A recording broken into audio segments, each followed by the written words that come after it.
Welcome to Educlick your online study partner. Good evening दोस्तों, कैसे हो आप लोग। मैं उम्मीद करता हूं कि आप लोग बहुत अच्छे होंगे। तो कल आपकी कोई भी क्लास नहीं हो पाई थी, मैंने आपको पहले ही बता दिया था कि आपकी क्लास है वो संडे को हो सकती है, संडे को भी नहीं हुई थी, ठीक है। और कल भी आपकी यानी कि मंडे को भी आपकी क्लास नहीं हो पाएगी। तो आज से हम कंटिन्यू करेंगे, कोई नहीं। मैंने मंडे के लिए बोला था कि जो फिजिक्स वाला जो पार्ट है अपना वो स्टार्ट करेंगे चैप्टर नंबर 9 से। तो आज हम स्टार्ट करने वाले हैं। मंडे से हम कंटिन्यू नहीं कर पाए थे, लेकिन अब से हम कंटिन्यू करेंगे। ओके, तो जो फिजिक्स है यानी कि भौतिक विज्ञान, उसको हम स्टार्ट कर रहे हैं, जो स्टार्ट होती है चैप्टर नंबर 9 से, जिसका नाम है प्रकाश यानी कि लाइट। तो हम पढ़ने वाले हैं प्रकाश के बारे में। तो सबसे पहले तो हम देखते हैं कि प्रकाश है जो पार्ट है भौतिक विज्ञान का यानी कि फिजिक्स का। तो आखिर फिजिक्स क्या होती है यानी कि भौतिक विज्ञान क्या होती है, ठीक है। तो हम बात करते हैं फिजिक्स के बारे में। तो फिजिक्स है वो एक ग्रीक वर्ड है फ्यूसिस। फ्यूसिस नाम का एक ग्रीक वर्ड था, उससे लिया गया था। और इस फ्यूसिस का जो अर्थ होता है वो होता है प्रकृति यानी कि नेचर। तो हम बात करते हैं इसी प्रकार से भौतिक विज्ञान की। तो ये क्या है, एक ब्रांच है किसकी, साइंस की, यानी कि विज्ञान की वह शाखा जिसके अंतर्गत हम प्रकृति और प्राकृतिक घटनाओं का क्या करते हैं, अध्ययन करते हैं। उन घटनाओं की हम क्या करते हैं, व्याख्या करते हैं, उनको एनालाइज करते हैं, उनकी एक्सप्लेन करते हैं उनको हम। तो वो सभी कुछ आता है किसके अंदर, फिजिक्स यानी कि भौतिक विज्ञान के अंदर। तो भौतिक विज्ञान के अंदर जो आपके चैप्टर दे रखे हैं वो है चैप्टर नंबर 9 से लेकर और चैप्टर नंबर 12 तक आपको भौतिक विज्ञान की फिजिक्स के बारे में बताया गया है। तो हम चैप्टर अपना स्टार्ट करते हैं, चैप्टर नंबर 9, जिसका नाम है प्रकाश, जिसको इंग्लिश में कहा जाता है लाइट। यदि हम प्रकाश की बात करें देखिए, प्रकाश की यदि बात किया तो प्रकाश एक ऐसा माध्यम होता है जिसके कारण हम किसी भी वस्तु को देख सकते हैं। यदि हमारे एटमॉस्फेयर में यदि हमको कहीं पर भी प्रकाश नहीं होगा तो हम कुछ भी नहीं देख पाएंगे, ठीक है। ये बात हो जाती है प्रकाश की। और प्रकाश कैसी किरणें होती हैं, प्रकाश विद्युत चुंबकीय किरणें होती हैं, कैसी, इलेक्ट्रोमैग्नेटिक किरण होती है प्रकाश, ठीक है। इसके बारे में हम देखते हैं। तो चलिए चैप्टर स्टार्ट करते हैं अपना। तो चैप्टर का नाम है प्रकाश यानी कि लाइट। तो ये जो चैप्टर आता है ये आता है फिजिक्स के अंदर यानी कि भौतिक विज्ञान के अंदर। ओके, तो फिजिक्स के बारे में आपको थोड़ा सा बता देता हूं कि जो फिजिक्स जो शब्द है यह है एक ग्रीक भाषा का एक शब्द था फ्यूसिस। इस फ्यूसिस से लिया गया था, जिसका जो मीनिंग करता है वो है प्रकृति यानी कि नेचर।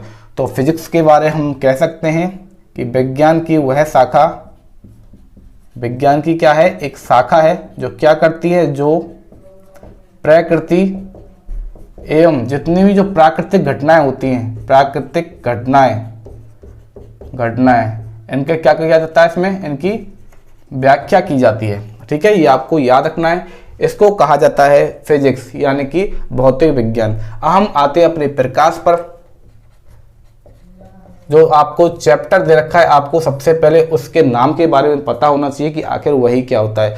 तो देखिए जी, प्रकाश के बारे में यदि हम बात करते हैं तो यह क्या है, एक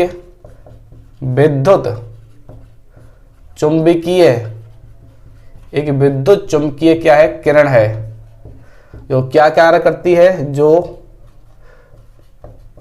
वस्तुओं को दिखाने में क्या करती है, मदद करती है। यानी कि हम कह सकते हैं कि प्रकाश ही वही माध्यम है, एक माध्यम है, इसी के द्वारा हम वस्तुओं को क्या कर पाते हैं, हम वस्तुओं को देख पाते हैं। ये आपको याद रखना है, ठीक है। यदि हम बात करें प्रकृति में, कि प्रकृति में जो हमें प्रकाश मिलता है, यानी कि जो प्रकृति में हमें जो लाइट मिलती है वो हमें मिलती है सूर्य से यानी कि सन से, ठीक है। तो हम सनलाइट का हम उपयोग करते हैं और इस सनलाइट के द्वारा ही हम वस्तुओं को देख पाते हैं। तो किस प्रकार से देख पाते हैं इसके बारे में मैं आपको बता देता हूं। देखिए, सूर्य का प्रकाश होता है, यह 7 रंगों से मिलकर बना होता है। यानी कि इसमें क्या होते हैं, यानी कि इसमें होते हैं 7 कलर। क्या होते हैं इसमें, 7 कलर होते हैं। कौन कौन से कलर हैं ये आगे मैं आपको पढ़ाऊंगा अभी, लेकिन अभी आप देख लीजिए। ये होते हैं BIBGYOR, इसको शॉर्ट में कहा जाता है वेबग्योर। आपको ये याद रखना है, कैसे इसको याद रखना है, वेबग्योर करके, वेबग्योर, इस तरह से आप इसको याद रख सकते हो। इसमें जो बी होता है, इसमें मैं आपको बताता जाता हूँ। इसमें जो बी होता है, ये वाला बी, इसका मतलब होता है वॉयलेट, और वॉयलेट का मतलब होता है बैंगनी। ठीक है, हम बात करते हैं आई का। आई का मतलब होता है इंडिगो, और इंडिगो का मतलब भी होता है नीला, लेकिन नीला कैसा होता है, ये हल्का नीला होता है, एक तरह से स्काई ब्लू टाइप से, स्काई ब्लू। ठीक है, अब हम बात करते हैं इस बी की, तो इसका मतलब होता है ब्लू यानी कि नीला। जी की हम बात करें तो इसका मतलब होता है ग्रीन यानी कि हरा। वाई की हम बात करें तो इसका मतलब होता है येलो यानी कि पीला। ओ की हम बात करें तो ऑरेंज यानी कि नारंगी। ठीक है, और आर की हम बात करें तो ये आता है रेड यानी कि लाल। ठीक है, रेड। तो ये बात हो जाती है वेबग्योर के अंदर। तो इसी वेबग्योर में जो सूर्य का प्रकाश होता है उसमें क्या होते हैं, 7 रंग होते हैं। यदि देख लीजिए कि कोई भी जो वस्तु होती है, आपको हमेशा याद रखना है कि कोई भी वस्तु होती है वो हमें कब दिखाई देगी। ये आपको कुछ क्वेश्चन बनते हैं कि वो हमें कब दिखाई देगी, और वो वस्तु होती है वो कैसी दिखाई देगी, यानी कि उसका जो रंग है वो किस प्रकार से होगा।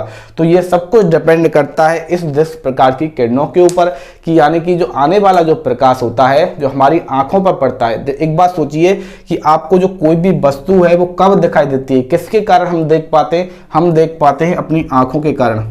किसके कारण, हम अपनी आंखों के कारण देख पाते हैं। और आंखों में पाया जाता है रेटिना। क्या पाया जाता है, रेटिना एक पार्ट होता है जिसके द्वारा ही किसी वस्तु का क्या बनता है, प्रतिबिंब बनता है, प्रतिबिंब। तो प्रतिबिंब क्या होता है कि जो हमें वस्तु जिस प्रकार से दिखाई देती है उसे क्या कहा जाता है, प्रतिबिंब कहा जाता है। तो रेटिना पर जो बनने वाला जो प्रतिबिंब होता है वही बताता है कि वस्तु है वो कैसी होगी, यानी कि उसका रंग कैसा होगा और वो वस्तु कैसी दिखाई देती है। ठीक है, मैंने आपको क्या बोला कि वस्तु कब दिखाई देती है, तो वस्तु जब दिखाई देती है, देखिए सोच लीजिए ये एक बॉडी है, इस पर जो सूर्य से आने वाला जो प्रकाश है ये इस पर आ गया। इस सूर्य के प्रकाश में रंग होते हैं कितने, 7। यदि यह वस्तु इन 7 के 7 रंगों को क्या कर लेती है, अवशोषित कर लेती है। क्या कर लेती है, कुछ पॉइंट है ये आपको याद रखना है, समझने वाली बात है और बहुत अच्छी बात है। यदि कोई भी वस्तु सूर्य से आने वाले इन प्रकाशिक रंग होते हैं कि 7 के 7 रंगों को क्या कर लेती है, यह अवशोषित कर लेती है, तो यह वस्तु हमेशा दिखाई देगी कैसी, काली। ये आपको याद रखना है कि यह वस्तु हमेशा कैसी दिखाई देगी, काली। यदि यह वस्तु, ये जो बॉडी दे रखी है, ये जो बॉडी दे रखी है, यह जो वस्तु दे रखी है, यह सूर्य से आने वाले सभी जो प्रकाशिक रंग होते हैं, यानी कि जो सूर्य किरण होती है, ठीक है, जो सनलाइट की रेज होती है, उसमें 7 रंगों के बारे में आपको बता दिया है। कौन कौन से रंग, वेबग्योर के बारे में आपको बताया था कौन कौन से होते हैं। बैंगनी होता है, एक स्काई ब्लू टाइप से इंडिगो हम कह सकते हैं, एक ब्लू होता है नीला, ग्रीन होता है हरा, येलो होता है पीला, ऑरेंज यानी कि नारंगी, और रेड होता है आपको याद रखना है लाल। ये सभी रंगों को जो वस्तु अवशोषित कर लेती है वो तो हो जाती है काली, और जो वस्तु इन सभी रंगों को क्या कर देती है, वापस से परावर्तित कर देती है, यानी कि रिफ्लेक्ट कर देती है, वो वस्तु आपको हमेशा दिखेगी सफेद यानी कि व्हाइट, और ये कैसी होगी, ब्लैक। ठीक है, ये आपको 2 बात याद होगी। अब कोई वस्तु हमें हरी कैसे दिखाई देगी, हरी यानी कि उसका कलर कैसा होगा, उसका जो कलर है वो ग्रीन कलर हमें कब दिखाई देगा, जब जो वस्तु, ये वस्तु कैसी है, हम मान लेते हैं ये वस्तु है वो ग्रीन कलर की है, लेकिन ये वस्तु तो ग्रीन कलर की है, लेकिन हमको कैसे पता चलेगा, हमारी आंखों से देखने पर हमको कैसे पता चलेगा कि भाई ये वस्तु ग्रीन कलर की है, क्योंकि हमारी आंखें होती हैं वही बता सकती हैं कि ये वस्तु ग्रीन कलर की है। लेकिन पता कैसे चलेगा, पता चलेगा कि जब इस वस्तु पर पड़ने वाले जो सूर्य के प्रकाश होगा, जिसमें कौन से रंग होते हैं, जिसमें 7 रंग होते हैं, यह वस्तु हरे को छोड़कर यानी कि ग्रीन कलर को छोड़कर बाकी के जितने भी 6 जो और रंग होते हैं उनको क्या कर लेती है, 6 रंगों को क्या कर लेती है, अवशोषित कर लेती है। यानी कि वेबग्योर में आने वाले ये सभी रंग होते हैं, इनमें से केवल ग्रीन जो कलर होता है उसको ये वस्तु क्या करती है, परावर्तित करती है। ग्रीन को क्या करती है, ये वस्तु परावर्तित करती है। आपको याद रखना है, जो वस्तु जिस कलर में हमको दिखाई देती है, इसका मतलब यह है कि वह वस्तु केवल उसी कलर को क्या कर रही है, रिफ्लेक्ट कर रही है, यानी कि परावर्तित कर रही है। और जब यह परावर्तित करण यानी कि इससे जो परावर्तित जो किरण निकलती है ये कैसा रंग है, इस जो किरण में जो रंग है वो हरा रंग है, यानी कि ग्रीन कलर है। जब यह ग्रीन कलर हमारी जो आंखें होती हैं, हमारी क्या होती हैं, जो हमारी आंखें होती हैं, हमारी आंखों की जब रेटिना पर यह जो ग्रीन कलर पड़ता है तो रेटिना से जो ब्रेन, जो हमारा मस्तिष्क होता है, क्या होता है, जो हमारा मस्तिष्क होता है, इस ब्रेन में क्या जाते हैं, संकेत भेजे जाते हैं, इस ब्रेन में संकेत भेजे जाते हैं रेटिना के द्वारा। और जब वहां से ही रिफ्लेक्ट होता है और वहीं से ही एक्शन होता है और दिमाग को जब हमें पता चलता है, आंखों से देखा जाता है और दिमाग को महसूस होता है कि इसका जो कलर है वो कैसा है, ग्रीन है, यानी कि हरा है। कैसे पता चला कि इस वस्तु ने केवल ग्रीन कलर की जो रेस थी उसको ही रिफ्लेक्ट किया, यानी कि उसी को ही परावर्तित किया गया था, बाकी सभी रंगों को उसने क्या कर लिया, एब्जॉर्ब कर लिया। तो यह वस्तु कैसी दिखाई देगी, हरे रंग की दिखाई देगी। यदि यह वस्तु सभी रंगों को अवशोषित कर लेती है सिवाय लाल के, तो यह वस्तु कैसी दिखाई देगी, यह वस्तु लाल रंग की दिखाई देगी। इसी प्रकार से यह वस्तु यदि सभी रंगों को अवशोषित कर लेती है बजाय नीले के, और यह नीले रंग के प्रकाश को क्या करती है, रिफ्लेक्ट करती है, परावर्तित करती है, तो यह वस्तु हमें नीले रंग की दिखाई देगी। यानी कि जो वस्तु जिस प्रकाश के रंग की किरण को क्या करेगी, परावर्तित करेगी, और वही किरण यदि हमारे आंखों के रेटिना पर पड़ती है तो मस्तिष्क के द्वारा हमें महसूस हो जाता है कि वो वस्तु है उसी रंग की दिखाई देगी। यदि कोई वस्तु सभी के सभी प्रकाशीय रंगों को अवशोषित कर लेती है, सभी के सभी जब प्रकाशीय रंगों को अवशोषित कर लेगी तो क्या होगा, कोई दृश्य प्रकाशीय किरण है ही नहीं। जब कोई किरण है ही नहीं, अपनी आंखों को बंद करके देख लीजिए, आपको कैसा रंग दिखता है, आपको सब कुछ ब्लैकिश दिखता है, यानी सब कुछ कैसा हो जाता है, ब्लैक हो जाता है। तो उसी प्रकार से जो वस्तु सभी प्रकाशीय रंगों को अवशोषित कर लेती है वो काली दिखाई देती है, और यदि जो वस्तु सभी प्रकाशीय रंगों को क्या कर देती है, रिफ्लेक्ट कर देती है, यानी कि परावर्तित कर देती है। देखिए यदि कोई वस्तु है, ये वस्तु है, इस पर आने वाली एक प्रकाश की किरण ये हो जाती है जिसमें कितने रंग हैं, मैंने आपको बताया था, इसमें रंग हैं 7। यदि यह वस्तु इन सातों के सातों रंगों की प्रकाश की किरण को क्या कर देती है, रिफ्लेक्ट कर देती है, क्या कर देती है, रिफ्लेक्ट कर देती है, यानी परावर्तित कर देती है, तो सभी जितने भी सातों रंग होते हैं इनको यदि एक साथ मिला दिया जाए जो कलर बनता है व्हाइट। कैसा कलर बनता है, व्हाइट कलर बनता है, कि सफेद रंग बनता है। तो आपको हमेशा याद रखना है, आपको जो वस्तु सफेद दिखाई दे रही है इसका मतलब है कि वो सभी के सभी प्रकाशीय रंगों की जो भी किरणें हैं उन सबको क्या कर रही है, उन सबको परावर्तित कर रही है। ठीक है, ये बात आपको याद रखनी है। ओके, चलिए मैंने आपको बता दी कि हमने प्रकाश के बारे में पढ़ा, तो ये मैंने आपको प्रकाश के बारे में बता दिया कि प्रकाश ही एक ऐसा मीडियम होता है जिसके द्वारा हम किसी वस्तु को देख पाते हैं। अब हम इस प्रकाश की जो प्रकृति है, ठीक है, प्रकृति, इसके व्यवहार के बारे में हम बात कर लेते हैं। जैसे मैं आपको बताया था कि जो प्रकृति में प्रकाश होता है वो सूर्य से प्रकाश होता है और ये एक विद्युत चुंबकीय किरण होती है। ठीक है, तो जो प्रकृति में जो प्रकाश जो हमें मिलता है वो कैसे होता है, ये ऊर्जा के छोटे छोटे पैकेटों के रूप में मिलता है। किनके रूप में, पैकेटों के रूप में, और इन्हीं पैकेटों को कहा जाता है फोटोन। क्या कहा जाता है, इन्हीं पैकेटों को फोटोन कहा जाता है। ठीक है, और ये जो फोटोन होते हैं ये दो प्रकार की प्रवृत्ति रखती हैं, कि दोहरी प्रवृत्ति के बारे में ये बताते हैं कि प्रकाश होता है वो तरंग के रूप में भी गति करता है और प्रकाश होता है वो कणों के रूप में भी गति करता है। ठीक है, तो इसको कहा जाता है प्रकाश की द्वैत प्रवृत्ति, प्रकाश की द्वैत प्रकृति या प्रवृत्ति कहा जा सकता है इसको, प्रवृत्ति। ठीक है, और ये प्रकाश की द्वैत प्रवृत्ति का जो सिद्धांत दिया था वो दिया था डी ब्रोगली के द्वारा, और इसी ने बताया था कि प्रकाश होता है वो तरंगों एवं कणों के रूप में दोनों प्रकार की प्रकृति के समान कैसा करता है, व्यवहार करता है। तो डी ब्रोगली ने ये बात बताई थी। ठीक है, और हम बात करते हैं कि प्रकाश की द्वैत प्रवृत्ति में जो तरंग जो सिद्धांत दिया था, यानी कि बताया था कि प्रकाश होता है वो तरंगों के रूप में गति करता है, यह बताया था हाइजेन ने। किसने बताया था, यह हाइजेन ने बताया था। ठीक है, ये भी आपको याद रखना है। इसके अलावा प्रकाश की प्रवृत्ति के बारे में दो बातें और आती हैं। एक तो होता है अध्यारोपण, यानी कि इंटरफेरेंस इसको कहा जाता है, इंटरफेरेंस इसको कहा जाता है। ठीक है, तो अध्यारोपण में क्या होता है, जब दो समान कला में जो प्रकाश किरणें होती हैं, जब दो समान कला में प्रकाश किरणें होती हैं वो क्या करती हैं, वो गमन करती हैं। इस प्रकार से जब वो गमन करते हैं तो एक दूसरे ऊपर कैसे हो जाती है, वो एक दूसरे के ऊपर अध्यारोपित हो जाती हैं। एक दूसरे ऊपर कैसे होती है, अध्यारोपित हो जाती है, यानी कि दोनों के जो ऊंचे वाले भाग होते हैं और दोनों के जो नीचे वाले भाग होते हैं, ठीक है, यानी कि ये दीर्घ वाले और ये गर्त वाले जो इनके भाग होते हैं वो कैसे होते हैं, आपस में मिल जाते हैं। तो ये होता है अध्यारोपण का सिद्धांत, ये अब इसके बारे में आपको बता दिया है। और इसके साथ साथ ये आपको ये भी याद रख लीजिए, अध्यारोपण का जो सिद्धांत दिया था प्रकाश का, वो दिया था यंग के द्वारा। किसके द्वारा? यंग के द्वारा दिया गया था। और एक होता है विवर्तन, एक होता है विवर्तन, ठीक है। तो विवर्तन के बारे में आपको ये बात याद रखनी है कि जो प्रकाश होता है, यानी कि जो प्रकाश होता है, ठीक है, तो प्रकाश जब इस तरह से आता है तो वो क्या होता है, कुछ तीक्ष्ण किनारे होते हैं किसी वस्तु के, चाहे वो धूल के कण हो, चाहे वायुमंडल में उपस्थित अणु होते हैं, उनसे ये क्या करता है, उनसे टकरा कर ये टकरा देता है। उनसे टकराने के बाद क्या होता है, इसकी दिशा में क्या हो जाता है, परिवर्तन हो जाता है। यानी कि किसी के भी तीक्ष्ण किरणों से प्रकाश जब टकराता है तो उसकी दिशा में क्या हो जाता है, उसकी दिशा में परिवर्तन हो जाता है, ठीक है। ये बात आपको याद रखनी है, ये कहलाता है विवर्तन, ठीक है। तो विवर्तन का जो सिद्धांत दिया गया था वो ग्रिमाल्डी के द्वारा दिया गया था, ये भी आप याद रख सकते हो, ठीक है। इस प्रकार से ये मैंने आपको ये बात क्यों बताई थी, क्योंकि ये बात यूँ बताई थी कि कहा जाता है कि सामान्यतः जो प्रकाश होता है वो एक सरल रेखा में गति करता है। यानी कि प्रकाश का जो पथ होता है वो कैसा होता है, सरल रेखीय पथ होता है। कैसा होता है? सरल रेखीय पथ होता है। लेकिन हमेशा ऐसा नहीं हो सकता, क्योंकि विवर्तन के द्वारा भी प्रकाश की जो तरंग होती हैं, ठीक है, उनकी डायरेक्शन क्या हो जाती है, उनकी डायरेक्शन चेंज हो जाती है।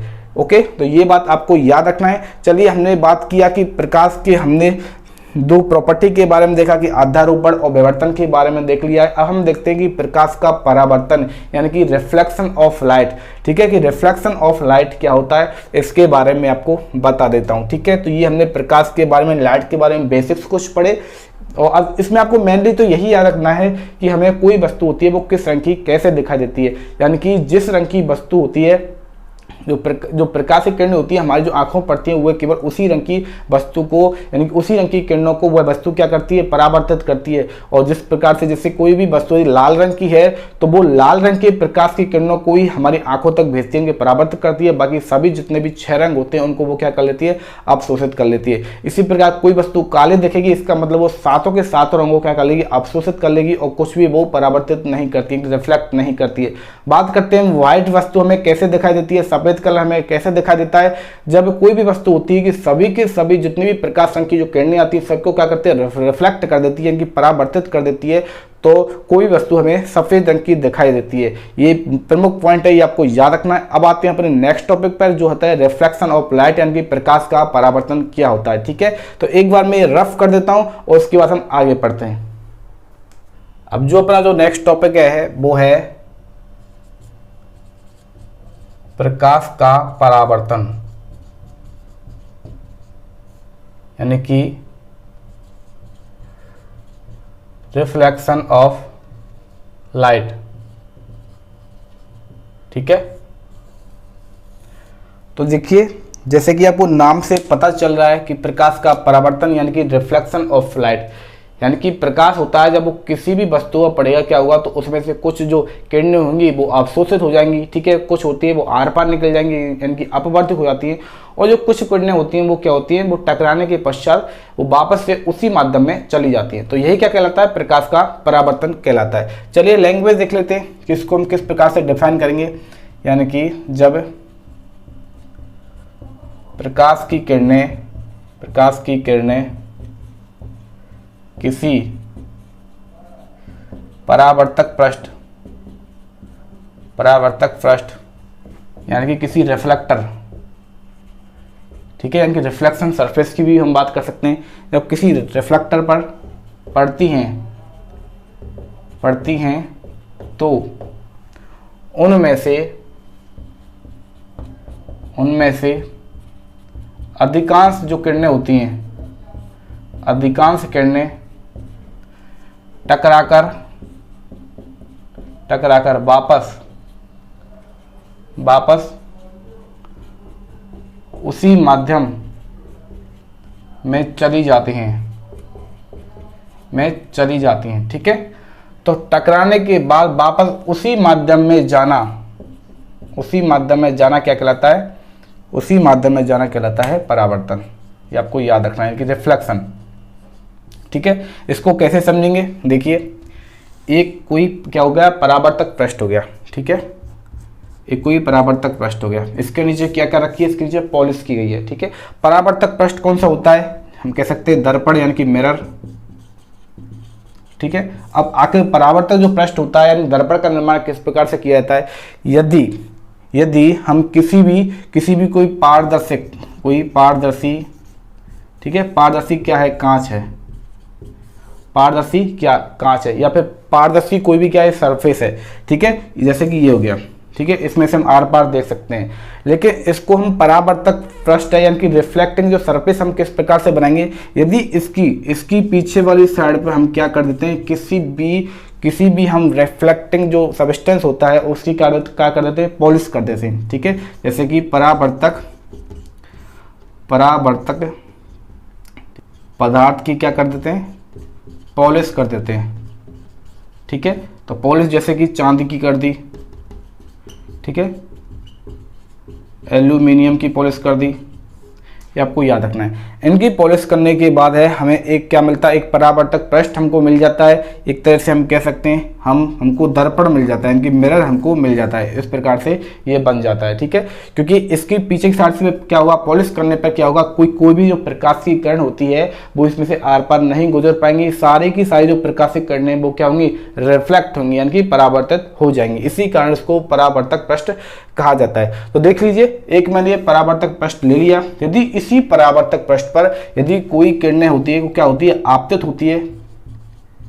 क्या है? सूर्य है। इसी परावर्तक पृष्ठ पर सूर्य की जो किरणें हैं, ठीक है, यानी कोई भी लाइट का और भी कोई सोर्स हो सकता है, और किसी भी सोर्स से यदि किसी भी परावर्तक पृष्ठ पर यदि कोई किरणें आपतित होती है तो टकराने के बाद वो वापस उसी माध्यम में लौट जाती है। तो वापस उसी माध्यम में लौटना क्या कहलाता है? परावर्तन कहलाता है। ये आपको याद रखना है। ठीक है, अब ये परावर्तन दो तरीके से हो सकता है, एक रेगुलर हो सकता है और एक डिफ्यूज हो सकता है। यानी कि एक हो सकता है नियमित परावर्तन। ठीक है, कैसा परावर्तन? एक नियमित परावर्तन हो सकता है। तो देख लीजिए, दो तरह के परावर्तन होते हैं। कौन कौन से आपको बता देता हूं। एक तो होता है नियमित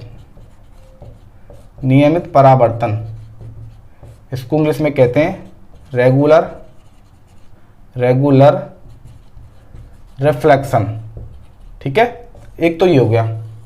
और दूसरा होता है वो होता है विसरित परावर्तन। ये इसको हम कहेंगे डिफ्यूज्ड रिफ्लेक्शन।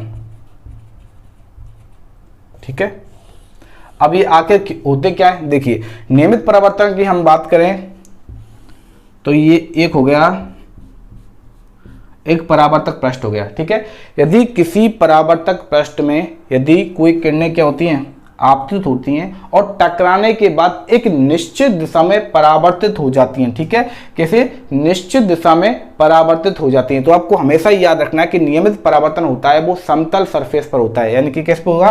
फ्लैट सरफेस पर होगा। फ्लैट सरफेस यानी कि समतल परावर्तक पृष्ठ, ये आपको याद रखना है, फ्लैट सरफेस। ठीक है, तो ये क्या हो गया? एक समतल परावर्तक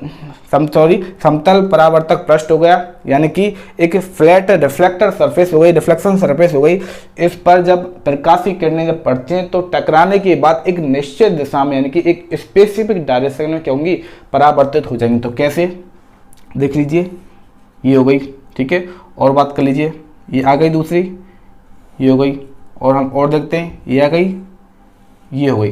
तो एक निश्चित दिशा है, यानी कि इसकी भी यही दिशा है, इसकी भी यही दिशा है और इसकी भी यही दिशा है। तो एक ही डायरेक्शन में क्या होती हैं? ये एक ही डायरेक्शन में क्या होती है? एक ही डायरेक्शन में ये परावर्तित हो जाती हैं। इस प्रकार से देखिए, एक ही डायरेक्शन में परावर्तित हो जाती हैं। किसी भी प्रकार से डाल लीजिए, यहाँ पर भी एक ही डायरेक्शन में आएगी, लेकिन कोई जरूरी नहीं है, यहाँ पर भी आ सकती है, लेकिन वापस जब जाएगी वो इसी डायरेक्शन में जाएगी। ये भी आप देख सकते हो। तो ये कहलाता है नियमित परावर्तन यानी कि रेगुलर रिफ्लेक्शन। मैंने क्या बताया था? जब किसी समतल परावर्तक पृष्ठ पर, ठीक है, जब प्रकाश की किरणें आपतित होती हैं तो वो टकराने के बाद एक निश्चित दिशा में एक स्पेसिफिक डायरेक्शन में क्या होती है? परावर्तित हो जाती हैं। यह परावर्तन कहलाता है, वो नियमित परावर्तन कहलाता है। अब जस्ट इसके हम उल्टे बात करें, इसके विपरीत में, रिवर्स में यदि हम बात करें तो ये हो गया एक परावर्तक पृष्ठ। ठीक है, लेकिन जो विसरित परावर्तन होता है इसमें खुरदरा परावर्तक पृष्ठ होता है।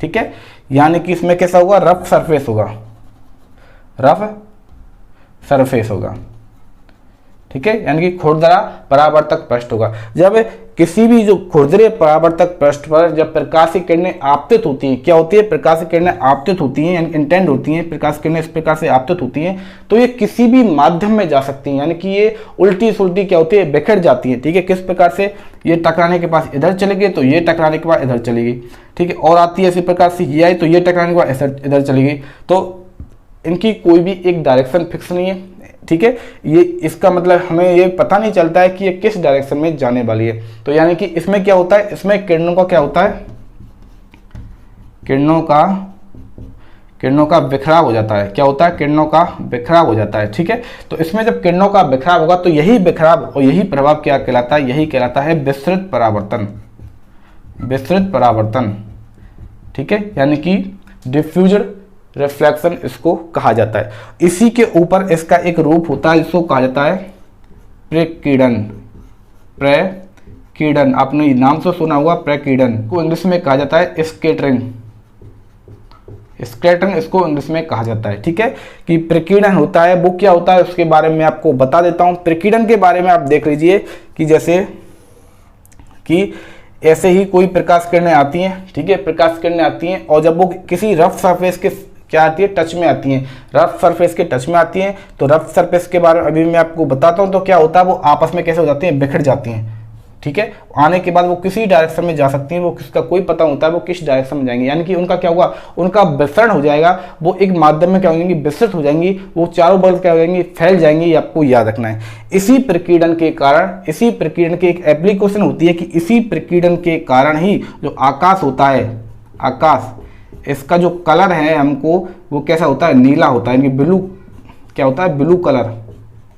आकाश का जो रंग होता है वो नीला क्यों होता है, वो प्रकीर्णन की स्कैटरिंग के कारण होता है, जो एक रूप है किसका, डिफ्यूज रिफ्लेक्शन का, यानी कि विस्तृत परावर्तन का एक वो रूप है। कैसे, ठीक है, क्या होता है, जब सूर्य से आने वाली जो प्रकाश किरणें होती हैं, देखिए ये क्या है, हमारी पृथ्वी की सरफेस हो गई, ठीक है, इसके चारों बगल क्या है, इसके चारों बगल क्या है, यह है वायुमंडल, यह है क्या है, वायुमंडल।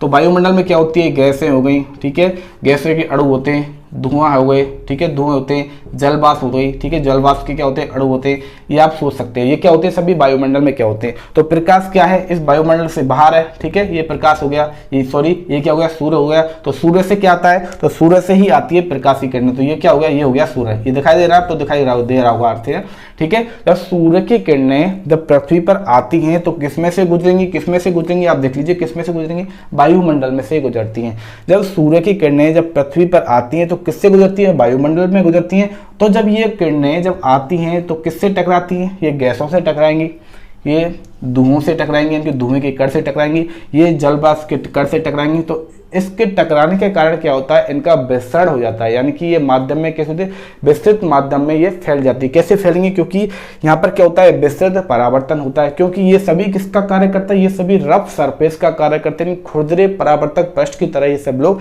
कार्य करते हैं, ठीक है। जिससे क्या होती है, ये जो किरणें होती हैं, सूर्य से आने वाली जो किरणें होती है, इन कणों, इन अणुओं के द्वारा क्या हो जाता है, इनका विसरण हो जाता है, यानी कि उल्टे सुल्टे माध्यम में कैसे हो जाती है, फैल जाती हैं। और आपको हमेशा याद रखना है कि विबग्योर में,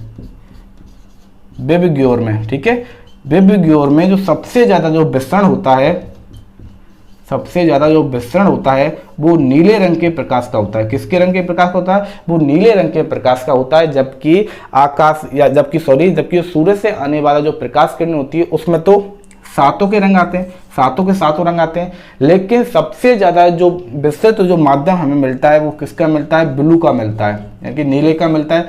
तो हर जगह क्या होगा, ब्लू कलर है वो सबसे ज्यादा क्या होगा, विस्तृत हो जाएगा, सबसे ज्यादा क्या होगा, विस्तृत हो जाएगा। जब ब्लू कलर ही सब जगह आपको दिखाई देगा, जब ब्लू कलर ही हर जगह फैल जाएगा तो आकाश का जो रंग है वो कैसा दिखाई देगा, हमारी आंखों को पूरा का पूरा ब्लू ही दिखाई देगा। कैसा दिखाई देगा, क्योंकि पूरा का पूरा ब्लू ही दिखाई देगा, क्योंकि सबसे ज्यादा जो रिफ्लेक्टिव वेव्स होती हैं, जो सबसे ज्यादा जो प्रकाश की रंग की जो तरंग दैर्ध्य होती है सबसे ज्यादा किसकी होगी, इसमें सबसे ज्यादा ब्लू पाई जाएगी। तो हमारी आंखों को कैसे दिखेगा, हमारी आंखों पर भी सब कुछ ब्लू ही आएगा।